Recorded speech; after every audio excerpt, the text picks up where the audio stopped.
ሰላም ጤና ይስጥልን ክቡራን ተመልካቾቻችንና አድማጮቻችን ዘውዱ መንግስቴ ነኝ ከዚህ ከአገር እንግሊዝ። አሁን የዘውዱ ሾው አጫጭር ዜናዎችን አቀርብላችኋለሁ፣ አብራችሁን ቆዩ። በቅድሚያም ርዕሶቹን ነው። የብልጽግና አመራሮች በቁጥጥር ስር ዋሉ። ታሪካዊ መስጊድም በመድፍ ተመታ። ጠቅላይ ሚኒስትሩ ተወገዘ። ገዳይ ነውም ተባለ። ፋኖ የሕክምና ባለሙያዎችን አስመረቀ። በደብረ ማርቆስም የቦምብ ጥቃት ተፈጸመ። ፓርላማው ዛሬም አወዛጋቢ ግን አጸደቀ። 5 ከፍተኛ ጀነራሎች ከኃላፊነታቸው ተባረሩ። ምርጫ ቦርድም ጥብቅ ማስጠንቀቂያ ሰጠ። አሁን ወደ ዝርዝሩ እንሄዳለን። አብራችን ቆዩ። የሽግግር መንግስት ይቋቋምልን። አብይ አህመድ ገዳይ ነው። አብይ አህመድ አሸባሪ ነው። ሰላም ሳይኖር ምርጫ ሊኖር አይችልም። ምርጫችን ፋኖነት ነው። ምርጫችን ፋኖነት ነው። አብይ አህመድ ገዳይ ነው። ጦርነት ይብቃ። የሽግግር መንግስት ይቋቋም።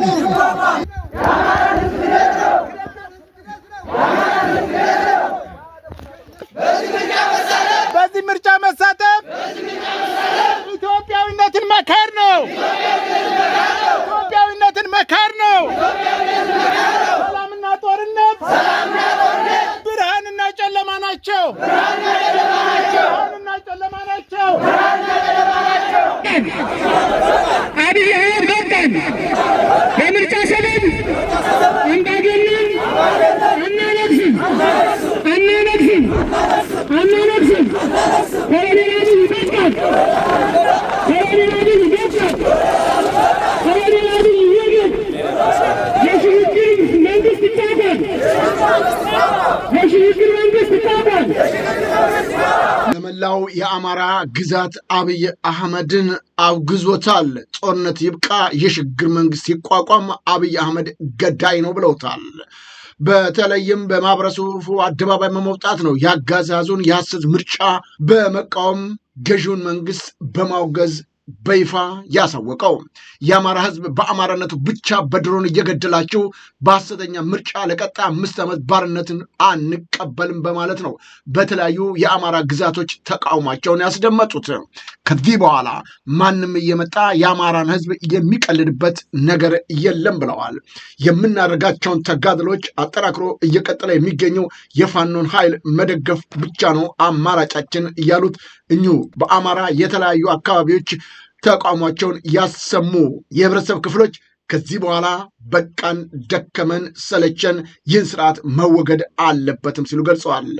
በሌላም በኩል በኦሮሚያ ክልል የብልጽግናው ኃይል በማስገደድና በጫና ይህንኑ የኦሮሞን ማህበረሰብ እያሰለፈ ደግፉኝ ማለቱም ነው የተገለጸው።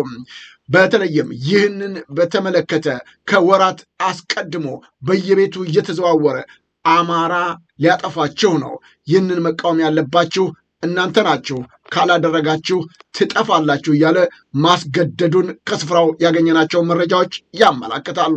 ይህም በተመለከተ ከኦሮሚያ ክልል ያገኘናቸው የማህበረሰብ ክፍል የሰጡንን ዝርዝር ጉዳዮች በተመለከተ የዘውዱ ሾው ሚዲያ በዝርዝር ይዞት ይቀርባል።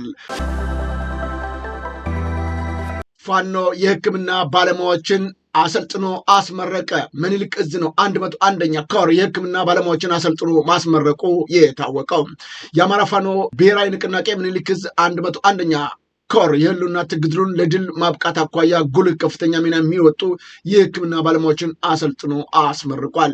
በምኒልክ እዝ ሕክምና መምሪያ ከሚሰሩ ስራዎች መካከል በቀዳሚነት የሕክምና አገልግሎት እየሰጡ ያሉ የተለያየ ሕክምና ሙያ የተማሩ ሐኪሞችን ከትግሉ ጋር የሚያዋዱ ሁለንተናዊ ስልጠናዎችን የሚሰጡ ሲሆን ከዚህ በተጨማሪም ከመጀመሪያ ሕክምና እርዳታ እስከ ሌሎች ቀላልና መካከለኛ ቀዶ ጥገና ድረስ በሙያው ዘርፍ ያካበተ ልምድ ባላቸው አሰልጣኞች ስልጠና ተሰጥቷል። ከዚህ ጋር ተያይዘው ምኒልክ እዝ 101ኛ ኮር በቀድሞ ስብዓት 11ኛ ክፍለ ጦር 3ኛ ሻለቃ ሐኪም አርበኛ ሐኪም አድኖ ስጦታው በተሰየመ የስልጠና ፕሮግራም አሰልጥኖ አስመርቋል።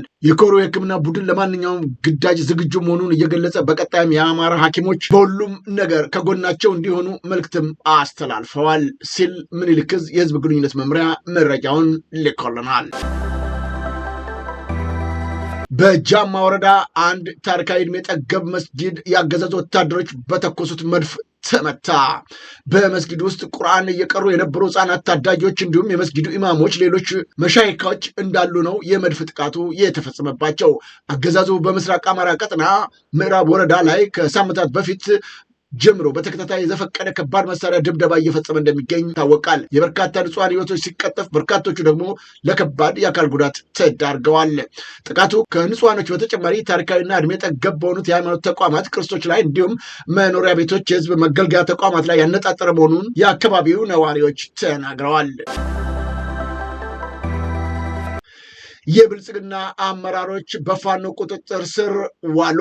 በፈጠራ ከተማ ነው በተሰራ ልዩ ኦፕሬሽን የፈጠራ ከተማ አመራሮች መማረካቸው የተገለጸው።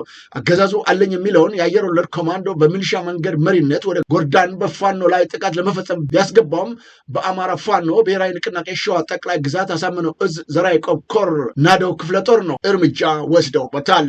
መነሻውን ከመራቤቴ ፈጠራ ከተማ አድርጎ በሶስት አቅጣጫ ወደ ጎራንዳ ቀበሌ ስምሪት ቢያደርግም በሶስቱ አቅጣጫ ከባድ ኪሳራ አስተናግዶ ሙትና ቁስለኛውን በቅጡ ሳይሰበስብ መፈርጠጡ ነው የታወቀው። በዚህም ቅስፈት ልዩ ስምረት ወስደው ፌጥራ ከተማ የገቡት የአማራ ፋኖ ብሔራዊ ንቅናቄ ሸዋ ጠቅላይ ግዛት አሳምነው እዝ አጼ ዘርዓ ያዕቆብ ኮር ናደው ክፍለ ጦር ተወርዋሪ አባላቶች ናቸው። በሰሩት ልዩ ኦፕሬሽን አንደኛ የፌጥራ መሪ ማዘጋጃ ቤት ኃላፊ ልጅ ወንድራድ ዝቅ አድርግ፣ ሁለተኛ የፌጥራ መሪ ማዘጋጃ ቤት ምክትል ኃላፊ ተኮላ ክብረት ጨምሮ ሌሎች ለአገዛዙ አድረው አገዛዙን ሲያገለግሉ የነበሩ የሚሊሻ አባላቶችና በአገዛዙ የደህንነት መዋቅር የነበሩ ካቢኔዎችን በመማረክ ነው ከከተማ ይዘው የወጡት። በዚህም የተበሳጨው የፋኖን ክንድ መቋቋም ያቃተው አገዛዝ የበቀል በትሩን ባልታጠቁ በንጹህ አማሮች ላይ ጥቃት ፈጽመዋል ሲል የአማራ ፋኖ ብሔራዊ ንቅናቄ ሸዋ ጠቅላይ ግዛት አሳምነው እዝ ህዝብ ግንኙነት መመሪያ መረጃውን ከስፍራው ልኮልናል። በደብረ ማርቆስ የቦምብ ጥቃት ተፈጸመ። በደብረ ማርቆስ ከተማ ነው የ206ኛ ኮር አዳኝ ቡድን 7 ሰዓት በፈጸመው የቦምብ ጥቃት 9 የአድማ ብተና አባላት ተደምስሰዋል። አነፍናፊዎቹ የ206ኛ ኮር አዳኝ ቡድን ከቀናት በኋላ በደብረ ማርቆስ ከተማ ፈጸሙት የቦምብ ጥቃት ነው በተለምዶ ስላሴ ካምፕ ተብሎ ከሚጠራው ወታደራዊ ገቢ ተነስተው በአንድ ፓትሮል ተጭነው ወደ መሃል ከተማ ሲንቀሳቀሱ በነበሩ የአድማ ብተና አባላት ላይ በተፈጸመ የቦምብ ጥቃት ቲም መሪውን ጨምሮ 9 አባላት መደምሰሳቸው ታውቋል። የለንደን ፋኖ ዛሬም ታሪክ ሰርቷል። በምድር ላይ ፋኖቹ ትግሉን አጠናክረው በሚቀጥሉበት በዚህ ሰዓት ለንደን የሚገኙ ፋኖችም ደው ከሚመለከታቸው የመንግስት አካል ጋር ሙግታቸውን ቀጥለዋል። በፋኖ ወርቁ ተሾመ የሚመራው የለንደን ፋኖ ለዩናይትድ ኪንግደም መንግስት የጥገኝነት ወይም አሳይለም ጠያቂዎች ቢሮ ባስገቡት ደብዳቤ ነው ከኢትዮጵያ ተሰደው በዩናይትድ ኪንግደም ጥገኝነት ለሚጠይቁ አማሮች የተጠናቀረ ጥበቃ እንዲሰጣቸው የተጠየቀው። ለንደን ፋኖ ባስገቡት ደብዳቤ በአዲስ አበባ ጨምሮ በተለያዩ የኢትዮጵያ አካባቢዎች የሚኖሩ አማሮች በብልጽግና መንግስት የሚደርስባቸውን መከራ፣ በድሮን የታገዘ ጭፍጨፋ በመሸሽ በዩናይትድ ኪንግደም ጥገኝነት ሲጠይቁ ያመለጡትን መንግስት መራሹን አማራ ተኮር ጭቆናና የከፋ ነባራዊ ሁኔታ ታሳቢ በማድረግ ነው ለእነሱና ለቤተሰቦቻቸው የጥገኝነት ፈቃድ እንዲሰጣቸው የጠየቀው በደብዳቤ። የዩናይትድ ኪንግደም የጥገኝነት ጠያቂዎች ቢሮም የለንደን ፋኖ ያስገቡትን ደብዳቤ እንደተቀበለ በመግለጽ አሁን የሚጠቀሙበትን የጥገኝነት ጠያቂዎች ፖሊሲ ያብራራ ሲሆን የለንደን ፋኖ በደብዳቤያቸው ያነሷቸው ማሻሻያዎች ለጥገኝነት ጠያቂ ፖሊሲ ሴክሬታሪ እንዳስተላለፈላቸውም በደብዳቤ ገልጸዋል። የለንደን ፋኖ አሁንም ትግሉን አጠናክሮ የሚቀጥልና ጉዳዩ የሚመለከታቸው የመንግስት አካላትም በአማራ ላይ እየተፈጸመ ያለውን ግፍና በደል ማጋለጡን ይቀጥላልም ተብሏል። ይህም በተመለከተ የዘውዱ ሾው ሚዲያ የለንደን ፋኖ ጉዳይ የሚመለከታቸውን የፋኖ ሰብሳቢ አቶ ወርቁንም ሆነ ሌሎቹን በማነጋገር መረጃዎቹን ይዘን እንደምንቀርብ ከወዲሁ እንገልጻለን። የምርጫ ቦርድ ጥብቅ ማስጠንቀቂያ ሰጠ። የምርጫ ቦርድ የምርጫ ካርድ በግድ ውሰዱ የሚሉ ማስፈራሪያዎች ህገወጥ ናቸው ሲል ነው ማስጠንቀቂያውን የሰጠው። ባወጣው መግለጫ መራጮች ቤት ለቤት በመሄድ ካርድ ካልወሰዳችሁ አገልግሎት አታገኙም፣ ትታሰራላችሁ ወይም ደሞዝ ይቆረጣል በሚሉ ማስፈራሪያዎች እንዲመዘገቡ መገደዳቸው ህገወጥ መሆኑ ነው ያሳወቀው። ምርጫ ቦርድ መመዝገብ መብት እንጂ ግዴታ አይደለም ያለው ምርጫ ቦርድ ማንኛውም ዜጋ በፈቃደኝነት እንጂ ተገዶ እንዲመዘገብ ህጉ አይፈቅድም ብሏልም። ድርጊቱ በታዩባቸውም አካባቢዎች ቦርዱ ምርጫው እስከ መሰረዝ የሚደርስ እርምጃ ይወስዳልም ሲል ገልጿል። ጥቆማ እንዲሰጥ ጥሪ ቀርበዋል። ዜጎች መሰል ጥሰቶችን ለቦርዱ ማሳወቅም እንዲተባበሩ ሲል ነው በመግለጫው የጠየቀው። ቦርዱ የክልል መንግስታት፣ የከተማ መስተዳደሮች መሰል ህገወጥ የቤት ለቤት ቅስቀሳዎችና ጫናዎችን በአስቸኳይ እንዲያስቆሙም አሳስበዋል። አብይ አህመድ በግዴታ በኃይል እንዲመረጥ የሚደረገው እንቅስቃሴ እስካልቆመ ድረስ ምርጫ ቦርድ እርምጃ የሚወስደውን ቢገልጽም ይሁን እንጂ ህዝቡ ራሱ ለመምረጥ ፈቃደኛ ለመሆኑ ሊታወቅም ይገባል ተብሏል። በዘንድሮ ዓመት ምንም አይነት ምርጫ መደረግ የለበትም ሲሉ በርካታ ኢትዮጵያኖች በመቃወም ላይ ይገኛሉ። ፓርላማው አወዛጋቢውን ህግ አጸደቀ። በርካታ መከራከያዎች የቀረቡበት ህግ ነው መጽደቁ የታወቀው። ፓርላማው የኦሮሚያ ክልል ፍርድ ቤቶች በአዲስ አበባ የዳኝነት ስልጣን እንዲኖራቸው የሚፈቅድ ህጉን አጽድቆታል። ላለፉት 64 ዓመታት በስራ ላይ የቆየው የወንጀል ህግ ስነ ስርዓት የማስረጃ ህግ ተካቶበት ነው የኦሮሚያ ክልል ፍርድ ቤቶች በአዲስ አበባ የዳኝነት ስልጣን እንዲኖራቸው የሚደነግግ አንቀጽ አካቶ ያጸደቀው። የወንጀል ህግ ስነ ስርዓትና የማስረጃ ህግን ለማሻሻል የተዘጋጀው ረቂቅ ካካተተባቸው በርካታ አንቀጾች መካከል አንቀጽ 5 ንዑስ አንቀጽ 3 የምክር ቤቱ አባላት ለሁለት ከፍሎም አሟግቷል። በምክር ቤቱ የአብን ተወካዮች ዶክተር ደሳለኝ ጫኔና ዶክተር አበባው ደሳለው በረቂቅ ህጉ የተካተቱ አንቀጽ እንዲወጣ በርካታ መከራከያዎችንም በማንሳት ጠይቀዋል። ሁለቱ የፓርላማ አባላት ይህ አንቀጽ ከረቂቅ ህጉ እንዲወጣ ቢጠይቁም ሌላኛው የፓርላማ አባላት ዶክተር አለሙ ጎንፋ ህገ መንግስቱን ጨምሮ ሌሎች መከራከሪያዎችን በመግለጽ የአንቀጹ መካተት አግባብ መሆኑንም ተከራክረዋል። አንድም ቀን ተከራክሮ መፍትሄ ያላመጣው ፓርላማ ይህንንም አወዛጋቢ ህግ አጨብጭቦ አጽድቆታል። አሁን ወደ ውጭ ዜናዎች እናመራለን። አሜሪካ ዜጎቿ ወደ 5 የኢትዮጵያ ክልሎች ምንም አይነት ጉዞ እንዳያደርጉ አስጠነቀቀች። የጸጥታ ችግርን በምክንያትም አስቀምጣለች። የአሜሪካ የውጭ ጉዳይ መስሪያ ቤት ዜጎች በትግራይ፣ በአማራ፣ በአፋር፣ በጋምቤላና በቤኒሻንጉል ጉሙዝ ክልሎች ምንም አይነት ጉዞ እንዳያደርጉ ነው ያስጠነቀቀው። በዓለም ላይ አሜሪካውያን የሚያደርጉትን ጉዞ በተመለከተ መስሪያ ቤቱ ባወጣው ማስጠንቀቂያ መረጃ ከፍተኛ የሆነውን እና ደረጃ 4 በሚል የሚታወቀውን ምደባ ለኢትዮጵያ የሰጠ ሲሆን በዋናነት የጸጥታ ችግር በምክንያትም አስቀምጧል። በታጣቂዎች የሚፈጸም ግጭት፣ ወንጀልና እገታ ጨምሮ እየተባባሰ የመጡ የጸጥታ ስጋቶች መሆናቸውንም ጠቁሟል። መስሪያ ቤቱ ከተጠቀሱት ክልሎች ውጭም ያሉትን በደረጃ 3 ወይም ጉዞን እንደገና መመርመር ወይም ማጤን በሚለው ምድብ ውስጥ ያካተተ ሲሆን ለዚህም ግርግር፣ ሽብርተኝነትና የፈንጂ ስጋት እና በመላው ሀገሪቱ የሚታዩ የመገናኛ ዘዴዎች መቋረጥ እንደ ምክንያትም ጠቅሷል። አዲስ አበባ በአንጻራዊ ሁኔታ የተረጋጋች ብትሆንም በሌሎች የሀገሪቱ ክፍሎች አልፎ አልፎ የሚከሰቱ ግጭቶች፣ አለመረጋጋቶች እንደሚቀጥሉም ነው ያሳወቀው። ዶናልድ ትራምፕ 1.5 ትሪሊዮን ዶላር የመከላከያ በጀት ሊጠይቁ መሆኑ ታወቀ።